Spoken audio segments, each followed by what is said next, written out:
Sarapan sambil nyanyi solo berseri.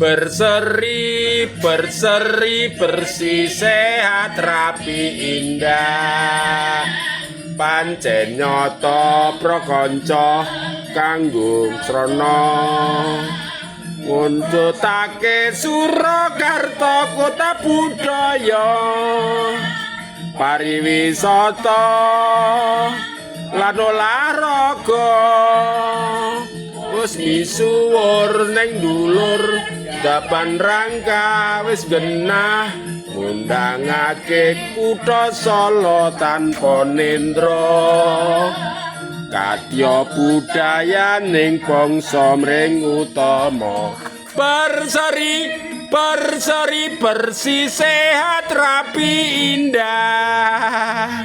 Udah kenyang.